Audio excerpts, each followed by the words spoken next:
when a human being is born, a certain software is set within himself, which is a combination of time, energy, and the information that he carries with him.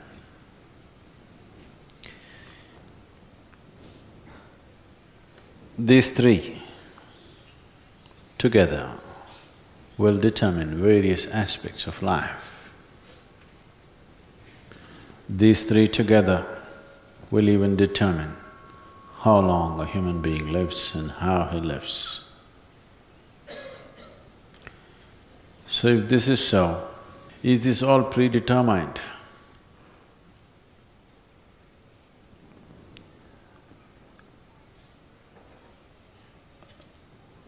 The information is definitely predetermined. This does not mean you cannot take in new information. It is just that it kind of pushes you or pulls you towards certain type of things, depending upon what kind of information you have.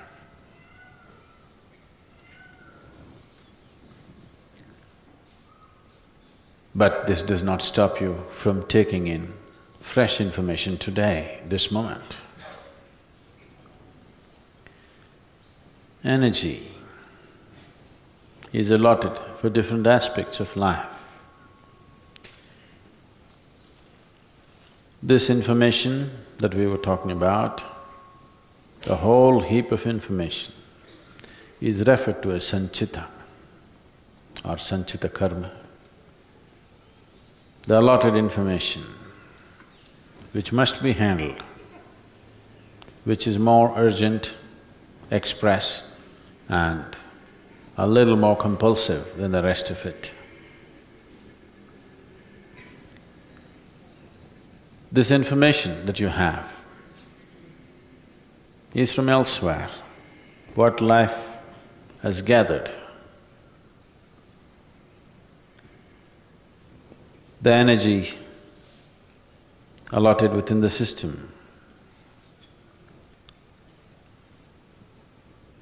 allots according to the nature of the information. If your information or the karmic information is leaning towards or veering towards, let's say, for example, physicality, you will see the energies naturally allot themselves into the physical structure of who you are. If the information is leaning towards your intellectual process, accordingly the energy allots itself to that activity. If the information is very emotional, energy allots itself to that dimension. If it is inclining towards a spiritual dimension, then energy allots itself in that direction. This allotment is happening by natural tendencies, but this does not mean one cannot reallocate. One can reallocate, but if you simply go by your tendencies, yes, life is predetermined. If you are 100% a slave of your tendencies, life is predetermined. Very easily we can predict what will happen. Reallocation of energy, how we manage our energies, in which direction we focus on energies, do we enhance it or do we deplete it? These things are very much in our hands. But the third dimension, which is an important composite of one's life, is the time. Time ticking away all the time. You can't slow it down. you can't hasten it. You can conserve your energy, you can throw your energy around, you can develop it, you can make it phenomenally big or insipid, but time going away. So this time has its own intelligence and it flows according to certain parameters of karmic information and the energy allotment that's available in one's system. So can't we do anything about it? We can, but that is a much more elusive dimension of life than the other two. The other two are much easier to manage and manifest in one's life. Generating energy and using it the way you want. Not allowing your tendencies to determine the nature of your thought and emotion and activity is much, much easier than taking charge of time. Even the Adiyogi took charge of time only when he was in certain states. When he was in such states, we refer to him as Kala Bhairava, that he took charge of time. Time determines the nature or the duration of one's life and death. Both life and death are within the ambit of time. So time, one who has mastery over time has mastery over life and death. One who has mastery over his energies has absolute mastery over his life, but not over his death. One who has mastery over his information or one who has mastery over the tendencies which are caused by the information, or one who is free from the tendencies which are caused by the type of karmic information you carry, has mastery over the quality of his life, that whether this is pleasant or unpleasant. One who has mastery over his energies will determine the nature of his activity and how he lives. One who has mastery over time will determine the nature of his life and death, and he can determine whether he wants to live or die. So these three components together is the making of life. These three components together is what you are right now. The accumulation of body, the accumulation of information is essentially determined by these aspects. Depending upon what type of karmic information you have, you tend to go towards a certain type of information, certain type of activity. Depending upon how your energy is allotted, you naturally tend to choose certain type of activity. So they were asking me, Sadguru, an activity, isn't it a barrier? If we give up activity, won't we be progressing spiritually faster? If you can give up all levels of activity, yes, for sure. Giving up activity, all levels of activity includes food and going to the toilet and what happens in your mind. Nice karma is the best karma. That means no activity, everything is at standstill. You just don't do work, that's not nice karma, that's bumming around.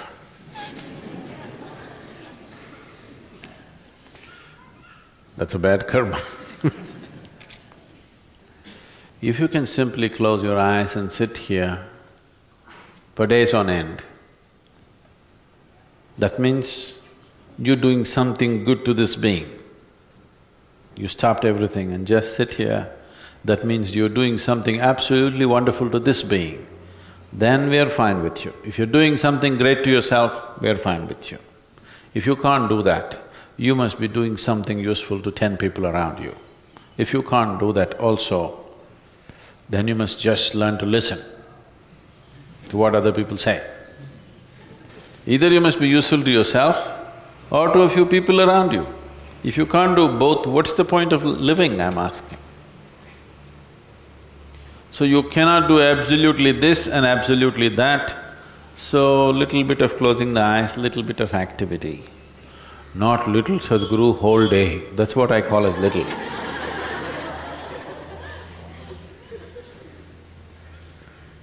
Because 24, is it such a great number?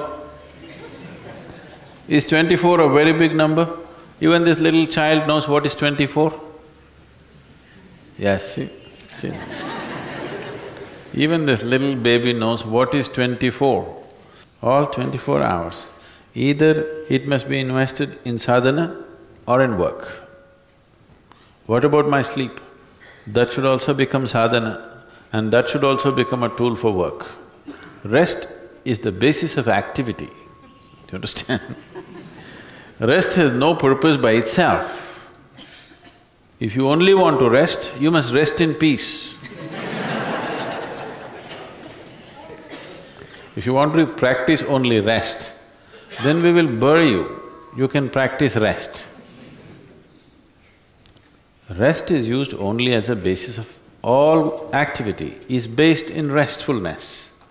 So we want you to be in a restful condition so that you could be active. So sleeping and waking up is just management of energies, that's all. Time you cannot manage, it's rolling. If you sit, it's rolling, if you stand, it's rolling, if you sleep, it's rolling, you can't stop it. But sleep and activity is a way of managing our energies and a way of coming back with new force tomorrow morning. As you go, you're like a battery cell, slowly comes back. So you charge it up and again come back. The idea of charging the battery is to put it to use again, isn't it? Nobody charges a battery just for the sake of charging a battery. You charge the battery because you want to use it. So, if one not intellectually understands, if one grasps these three dimensions within yourself, that you are a combination of time, energies and information. If you can conduct these three things, if you can conduct all these three things effectively, then you're free in every way, in every way. That's liberation, that's mukti. If you can conduct all these three things consciously, you are 100% free. If you just conduct your information consciously and you can manage it well, you are 33% free, you still don't have passing mark. If you manage your energies well and also information well, you are 66%, all right, you're doing okay. But if you manage all the three, then you're free.